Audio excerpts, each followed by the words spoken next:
Well, morning everybody. Andrew and I are here partly because we're on our way to Fink. And at Fink I'll be running a literacy school for 2 weeks for the Aboriginal people up there and anybody else who can't read, I guess. It's not exclusive to Aboriginals. And the background to that is that Pastor Eric Davey, in the first year we were here back from the Solomon Islands, was talking to me when we were here in Port Augusta out at Devonport. And I told him that when we were in the Solomon Islands that I'd worked out a literacy course to teach people out there to read pidgin English in a week. They come to school all day, every day, and they learn to read in a week. And he said, "Oh, could you do that for Aboriginals?" And I said, "No, because pidgin is totally different from English in that it has one letter and one sound only. That's it. But English is just a crazy language, as we all know. And no, I don't think it'd be possible." But then I remembered that when I'd done it in the Solomon, some of the ladies had asked me, "Oh, please, me like for reading English. Can you put me across to proper English?" So I'd figured out a course that ran just a couple of hours a week for about 10 weeks. And those people all learned to read proper English as well. So the Lord sort of put this in my head and said, "Why don't you sort of adapt it and teach them in the first week one sound for one letter and then bridge them across to all the other crazy sounds the next week." So that's the general idea of what we're going to do.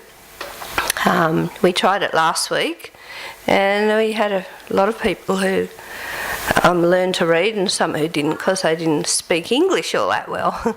And I teach people to listen to what's coming out of their mouth and then identify the sound and put them down in the order they come out of your mouth. So that's the general idea. Anyway, the story that I really want to share with you is all connected to what I did in the Solomon Islands. I've from when I started it till when we left, which would have been about 2.5 years, we had 400 people reading. And while I was there, the whole thing started because Andrew and I used to travel around to lots of places and we'd do workshops. And then all the people way out in the bush, some of them would ask the most intelligent, smart questions, really good thinkers. And then I found out that heaps of them couldn't read. And I just said, "That's disgusting, such smart people can't read. I bet I could teach them to read in a week." So that's where it all came from. So the Pidgin Bible came out, a full Bible. It's about this fat because it takes about 10 words to say one in English. And it came out just while I was thinking all this, and I got one in my hand. So I was sitting at my office desk and I put it on the desk and I just said, "There it is, Lord. There's my resource. Now, you just show me where to go from here, one step at a time." So I just prayed my way through it. And the short story is that somebody in Brisbane donated 25,000 Aussie dollars. So that became a fund that I could print materials from and start schools with and buy reading materials, teaching materials and all of that. And with that we also bought every single Bible in the end in the Bible Society in Solomon's, all of the Pidgin Bibles we bought and we stacked them in the shed. It was 600. And I went back there last year to check up on the ladies who I'd taught how to teach this course, because right from the start I used to take them with me and they learned how to teach the course. And so I went back to check on them and we went out and to run another school on the island of Malaita. And when we were there, I got these women to get up and on Sabbath afternoon and tell the story. And I found out they'd run about 20 schools at least. So I said, "I'm not teaching this school, I'm going to sit and watch you." So they taught it and they were great. They did such a good job, so I passed my mantle to them and said, "All I'll do from now on is I'll get you money for more Bibles and resources. You can teach, you're good. you're fine. And then I went back to the mission office on Guadalcanal Island to look at how many Bibles were left in the stack. And there were precisely about 18 Bibles or something left in the whole country. And the Bible Society had none. So then I started making negotiations and rang up the people who'd printed the Bible and translated it and said, is there another printing of this coming out soon? They said, oh, we have problems with that.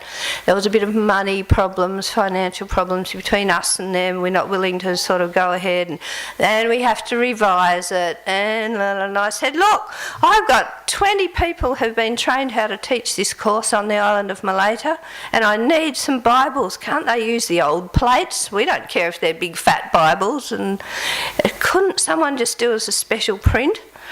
And I said, and how much would it cost? And they said, well, let's put it this way. Someone ordered some from somewhere else last year or something, Bibles for the World or something like that. And they got 2,000 printed and it cost them 24,000 American dollars delivered. So I said, oh, okay. I said, well, I might be able to get some money because Andrew's auntie lives with us and she's not short on cash. So I thought, she's got money she wants to give to evangelism. I'll go and it'll be right. So I didn't order them. I just said, I'm making inquiries. I went home and heard nothing for 3 weeks. Meanwhile, I asked auntie and she said, oh, yes, I really believe in that. I'll give you $1,000. And I went, oh, now what am I going to do? So I said, then the next thing I hear, an email back from the Solomon Islands, have a guess what? They were just doing a reprint for somebody else, so they put your 2,000 on the end, and I hadn't actually really ordered 2,000. I was just making inquiries. Your 2,000 on the end, they're ready for shipping, and you need the money in by about 2 weeks' time. And I said, what would be the latest possible date I could pay that bill? I said, oh, well, when they actually arrive on the wharf. So that'll be in about another couple of months after that. So I just went, well, Lord, obviously you think we need 2,000 Bibles. He said, oh, you must know where the money's coming from. And I just trusted in the Lord and left it up to him. And then I would tell a story like this here and there, and people would give me a little bit of a donation of this and that. And then I started talking to the division and said, you know how you've got global mission? Well, would you like to help me with some money? Oh, sorry, you're wrong basket, you know. You don't qualify. And I just wrote back to them because they're my friends up there. And I said, well, what basket do I ask for it from? You tell me. Anyway, so they gave me 5,000. Then I went to the union that Solomon Islands belongs to in Fiji and said, you got any money left over from evangelism budget? Another friend was the president. Yes, actually, we do. So I got 10,000 Fiji dollars, which would be about another $5,000. And then there was 1,000 we were going to give and 1,000 from Auntie and a few little bits and pieces from everyone else. And bit by bit it straggled in. But when it was nearly time to pay the bill, I sat down and added it all up. And I was 10,000 Aussie dollars short. And I went, Lord, I actually prayed and said, Lord, I've got to pay this bill basically now. Can you please tell whoever is going to give me this money that I need it?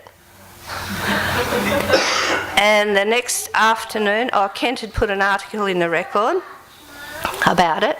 The next afternoon I got an email from a lady who said, I read in the Record about your program, literacy program. We've just been to Malaita. We know the needs. We've been at Artuifi. And yeah, we believe in it. We understand you're a bit short still. How much short are you? And I said, we're $10,000 short. And I did that at the office. And then, because I did relief teaching at school that day and was just catching up on emails while I was waiting for Andrew, and then we packed up and went home. And that night was the Year 12 formal, which we were invited to. And just before I was all dressed up, and just before we went out, I turned on my computer. There's this little short email. We have just deposited $10,000 in the holding account for this literacy. And I said, thank you, Jesus. And I said, I'm so glad I got a party to go to tonight, because I just want to celebrate that the Lord is trustworthy and that he always comes through.